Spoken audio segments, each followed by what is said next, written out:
No améis al mundo, por Watchman Nee.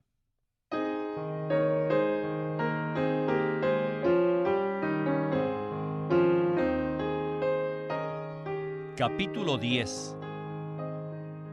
Los poderes del siglo venidero.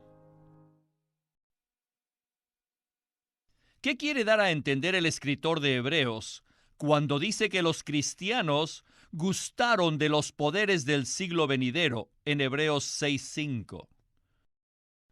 Todos estamos de acuerdo en que hay una era futura espléndida, la cual esperamos ver.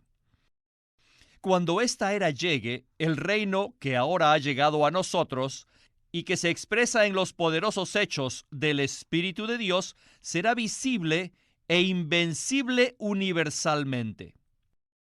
El reino de este mundo llegará a ser el reino de nuestro Dios y de su Cristo. Pero entonces nos preguntamos, ¿qué son estos poderes que ahora solo gustamos, pero en los que aún no podemos festejar plenamente? Vemos claramente que estos poderes son para recibirlos y disfrutarlos, pues la palabra gustaron implica que no es una doctrina para considerar y analizar, sino que es algo subjetivo que podemos experimentar y que podemos hacerlo nuestro. Estos poderes son como los aspectos preliminares de un gran banquete, que tendrá mucho más, pero de la cual ya degustamos un poquito. Podríamos enumerar una lista de cosas que las Escrituras mencionan como algo que va a suceder. Por ejemplo, en 1 de Pedro 1:5 dice que hay una salvación que será revelada en los últimos tiempos. Hay un aspecto fresco de la vida eterna en la era venidera, que da un reposo sabático para el pueblo de Dios. Habrá la resurrección y la renovación de nuestros cuerpos mortales. Y llegará el día en que todo lo que hace tropezar al hombre será quitado. Llegará el momento cuando todos conocerán al Señor desde el más pequeño hasta el más grande. Y ciertamente vendrá el día cuando la tierra será llena del conocimiento de la gloria del Señor, como las aguas cubren el mar. En todas estas cosas tenemos ahora un presabor verdadero en Cristo, pero todavía no las vemos en forma completa. Las siguientes consideraciones están más directamente relacionadas con nuestro estudio presente. La epístola a los Hebreos aplica a nuestro Señor Jesús las palabras del Salmo 8, que dice: «Todo lo sujetaste debajo de tus pies». Y luego continúa expresando francamente lo que nuestra experiencia nos obliga a admitir. Pero todavía no vemos que todas las cosas les sean sujetas. Junto con estas dos afirmaciones que contrastan, debemos colocar también la de Jesús en Lucas 10:19, donde Él ya le ha dado a sus discípulos potestad sobre toda fuerza del enemigo. Sin duda, estas promesas nos dan un presabor actual de ese día futuro que aún no vemos. En el mismo pasaje del Evangelio, Jesús dice: «Yo veía a Satanás caer del cielo como un rayo». En Apocalipsis 12:9, Juan parece colocar este evento en un futuro lejano. Sin embargo, las palabras de Jesús claramente implican que desde el punto de vista del testimonio de la iglesia, ya es, en cierto sentido, un hecho presente. Aún más, en un capítulo anterior de Apocalipsis, a Juan le es mostrado el día en que Satanás será encadenado por 1000 años. Sin embargo, Jesús habla del hombre fuerte como si ya estuviese atado, de tal manera que ya podemos entrar en su casa y saquearla. Estos son hechos muy significativos, porque si ya poseemos en la actualidad la salvación y la vida eterna, como la mayoría de nosotros efectivamente tenemos, entonces también tendríamos que estar gustando hoy de un presabor de estos poderes futuros. Pues aunque no se han manifestado universalmente aún, evidentemente son fruto de la cruz y de la resurrección de Cristo, y deben ser, al menos en principio, la posesión actual de la iglesia. El propósito eterno de Dios está involucrado con el hombre. Dijo, hagamos al hombre a nuestra imagen y señoree. La intención de Dios era que el hombre empuñara el poder, que reinara y gobernara, para controlar las otras cosas creadas. No podemos decir que la redención era el propósito de Dios, ni siquiera parte de ese propósito, pues el hombre no fue creado para que cayera, ni mucho menos para que pereciera. Génesis 3 representa la historia del hombre y no el propósito de Dios para éste. Un obrero puede caer del quinto piso de un edificio en construcción, pero ese jamás fue el plan del arquitecto. No, el plan de Dios tiene que ver con el señorío del hombre, y es importante que notemos que la esfera especial de este señorío es toda la tierra. El problema no está en el cielo, sino en la tierra. Al hombre se le dijo que debía de sojuzgarla, y nosotros debemos preguntarnos ¿por qué? Si no existía ninguna fuerza que debiera ser sojuzgada, entonces, ¿por qué había de sojuzgarla? Más aún se nos dice que Dios colocó al hombre en el huerto de Edén para que lo labrase y lo guardase, en Génesis 2:15. Esta palabra guardar en hebreo significa guardar del peligro y también implica la proximidad de un enemigo. Por lo tanto, Adán debía guardar el paraíso de Dios al mantener alejado al enemigo. Es interesante notar las palabras en Génesis 1:26. El hombre se debía enseñorear sobre toda la tierra, y la cláusula se amplía para cubrir aún, entre otras cosas, todo lo que se arrastra sobre la tierra. En este evento, el hombre falló y ni siquiera pudo controlar lo que se arrastra, hasta un gusano. Así que, por medio de la caída del hombre, Satanás obtuvo derechos legales sobre la tierra en una manera nueva, o sea, dentro del hombre. Por cierto, a la serpiente le fue asignada la esfera humilde del polvo de la tierra. Cuando dice, sobre tu pecho andarás y polvo comerás todos los días de tu vida. ¿Pero qué cosa es el polvo? Esa es la sustancia de la cual Adán fue hecho. Por lo que el hombre en la carne ha quedado sujeto moralmente a Satanás. El enemigo de Dios se ha asegurado un derecho definido a todo lo que el hombre es y todo lo que tiene por su nacimiento natural. La vida humana natural es la base aquí en la tierra para la actividad de Satanás. El mundo de Satanás surge y se fortalece en sus derechos sobre el hombre. Y ni siquiera Dios disputa esos derechos. Satanás ha adquirido, por medio de Adán, un derecho completo a todo lo que es la vieja creación. Entonces, para que Satanás deje de actuar en nosotros, es necesario quitarle la base que tiene en nosotros. Así que Dios trata con esta situación en la redención, no eliminando directamente a Satanás mismo, sino, como hemos visto, removiendo toda la vieja creación, esto es, al hombre mismo, su mundo y todo, sacándolo de en medio y así quitando la base legal que tenía Satanás. La derrota de Satanás no se logra por un golpe directo a él, sino uno indirecto, al quitarle todo aquello que le da derecho moral de control, por medio de la muerte de Cristo. Sabiendo esto, que nuestro viejo hombre fue crucificado juntamente con él, para que el cuerpo de pecado sea anulado, a fin de que no sirvamos más al pecado como esclavos. Alabado sea Dios, que Satanás ya no tiene ningún derecho sobre nosotros. Pero ese es un hecho meramente negativo. También hay uno positivo.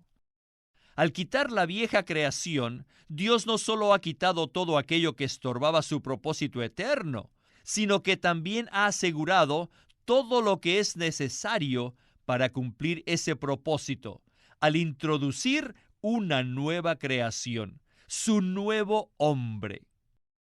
Sabiendo que Cristo, habiendo resucitado de los muertos, ya no muere. La muerte no se enseñorea más de él. El propósito revelado en Génesis 1 y que se perdió en Génesis 3 no se ha perdido para siempre. Todo aquello que Dios no pudo obtener en el primer hombre, lo logró en el segundo, y el segundo hombre está en el trono. Con razón, uno de los escritores del Nuevo Testamento se atreve a volver a aplicar las palabras del salmista diciendo: ¿qué es el hombre para que tengas memoria de él? Y el hijo del hombre para que lo visites y lo coronaste de gloria y de honra. Salmo 8, del 4 al 6. Así que él cita el Salmo 8 en Hebreos 2, del 6 al 9, y exclama: pero vemos a Jesús coronado de gloria y de honra. Si la creación de la humanidad fue para suplir la necesidad de Dios, entonces finalmente esa necesidad ya ha sido satisfecha. Dios ha obtenido su hombre. Existe una conexión entre Génesis 1, el Salmo 8 y Hebreos 2. El Salmo 8, por supuesto, es una poesía y canta acerca del plan de Dios para la humanidad. Pero lo más significativo es que a pesar de la caída, el autor no se desvía. Él simplemente reafirma el plan original de Génesis 1. Hagamos al hombre y señoree. Este plan no ha cambiado. Más aún, no solo empieza el Salmo de esta manera, sino que además termina diciendo: ¡cuán grande es tu nombre en toda la tierra! El enemigo ha hecho lo peor. El hombre ha sido atrapado hasta el punto de blasfemar a Dios.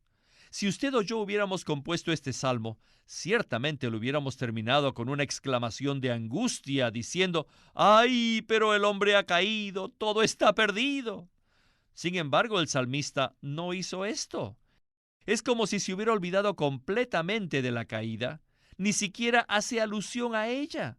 Su pensamiento salta a través de toda la historia de la redención y vuelve a exclamar: ¡qué excelente! Adán y Eva pudieron caer, pero no pudieron alterar el plan de Dios, que finalmente el hombre vencerá el poder de Satanás. Su propósito permanece inalterable y su excelencia será conocida. ¿En dónde? En toda la tierra. Este propósito se lleva a cabo no solo en el Hijo del Hombre, sino en los hijos de los hombres, los muchos hijos a quienes Dios está llevando a la gloria. El salmista se esfuerza por resaltar este hecho. A pesar de que el enemigo haga lo peor, los derechos que él ganó por medio de la caída no son intocables. Todavía hay algunos entre los hombres que él no puede tocar.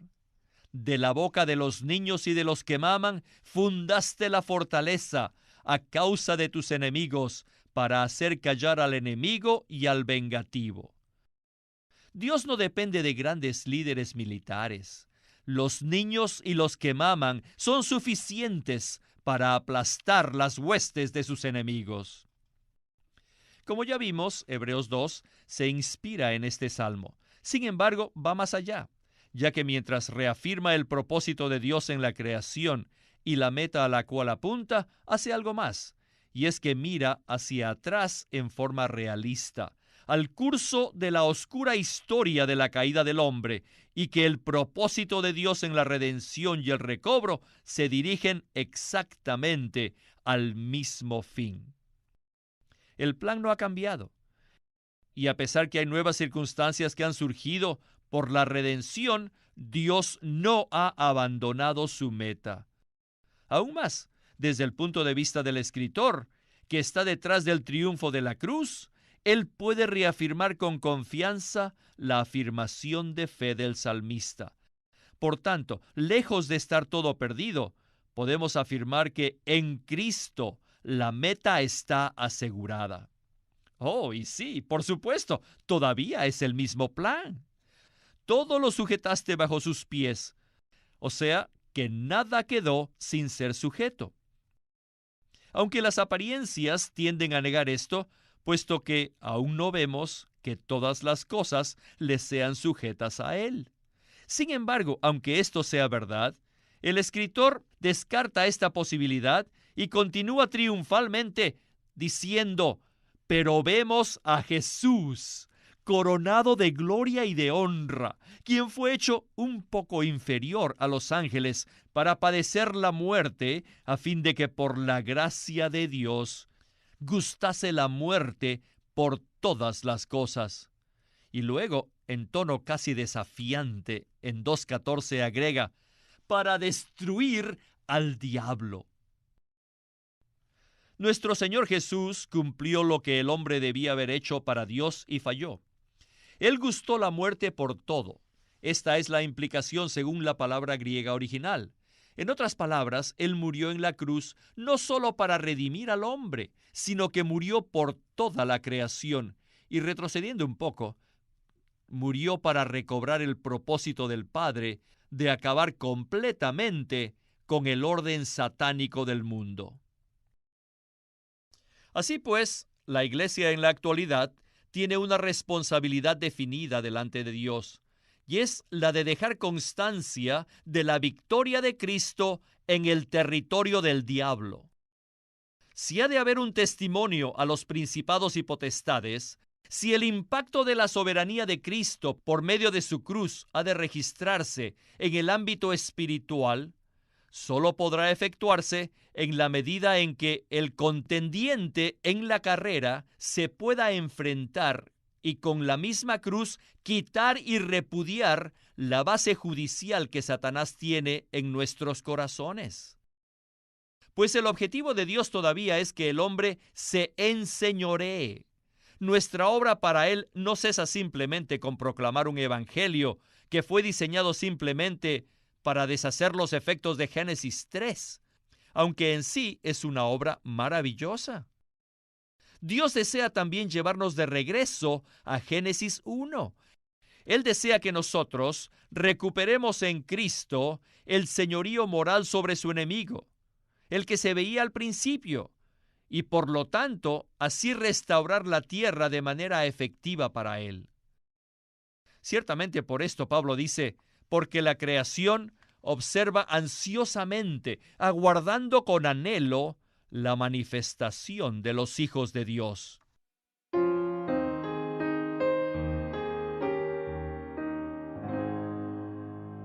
El Evangelio de salvación es necesario y vital para poder suplir la necesidad del hombre.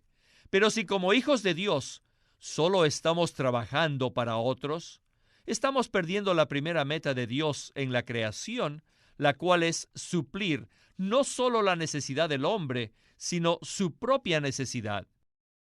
Como ya hemos dicho, la creación del hombre fue para satisfacer la necesidad de Dios. Por lo tanto, si nosotros hoy día hemos de satisfacer la necesidad de Dios, necesitamos avanzar y tratar con Satanás mismo. Debemos quitarle su poder, debemos expulsarlo de su territorio, saquearle sus bienes y liberar a sus cautivos para Dios. No debemos preguntarnos simplemente ¿qué estamos haciendo para ganar almas? Más bien debemos preguntarnos ¿qué lugar estamos obteniendo en el territorio de los principados y las potestades? Y para esto es necesario pagar un precio. A menudo es posible mover a los hombres cuando es absolutamente imposible mover a Satanás. Es un hecho que cuesta mucho más derrotar a Satanás que ganar almas. Esto demanda un espíritu totalmente dedicado a Dios, lo cual finalmente y en forma efectiva le quita a Satanás toda base moral que él pueda reclamar o que él tenga en nosotros. Y esto es lo costoso. Dios, en su amor misericordioso por los perdidos, frecuentemente puede hacer a un lado o ignorar las debilidades y los fracasos de su siervo. Lo que a uno le puede parecer una debilidad horrorizante o hasta un fracaso. Él hace esto con los que ganan almas. Pero cuando se refiere a nuestro trato con el diablo, es otro asunto. Los espíritus malignos pueden ver lo que está atrás del testimonio del hombre. Ellos saben cuando este testimonio está comprometido por transigencia o porque no es con un corazón sincero. Ellos saben cuando nosotros retenemos parte del precio. Cuando nos miran, no se hacen ilusiones en cuanto a quienes pueden desafiar o ignorar con seguridad. Y por el contrario, ellos saben perfectamente contra quién son impotentes. A Jesús conozco y sé quién es Pablo, pero vosotros, ¿quiénes sois? Debido a que ellos creen, saben cuándo temblar. Así que permítanme decirles esto. Puesto que nuestra tarea más importante es derrotarlos, siempre es mucho mejor tener el testimonio de los poderes malignos que la alabanza de los hombres. Así que este es el precio de este testimonio. Repito una vez más, que el precio por testificar a los principados y a las potestades es una fidelidad total e incondicional a Dios. Si nos entretenemos con nuestras propias opiniones o preferimos nuestros gustos variables y contradictorios, equivale a darles una ventaja al enemigo. Eso significa echar a perder el juego. Es posible que en cualquier otra esfera puede haber cabida para el interés propio sin sufrir una pérdida apreciable, pero jamás, y repito de nuevo, jamás en este asunto. Nada se puede lograr si no nos entregamos a Dios totalmente, pues sin ello hacemos que Dios sea impotente en contra de su enemigo. Repito de nuevo, la demanda es muy elevada. Estamos aquí en la tierra, usted y yo, absolutamente a favor, completamente entregados a Dios. Si esto es así, ¿estamos gustando los poderes del glorioso siglo venidero? ¿Estamos reclamando el territorio del príncipe de este mundo para aquel a quien por derecho le pertenece?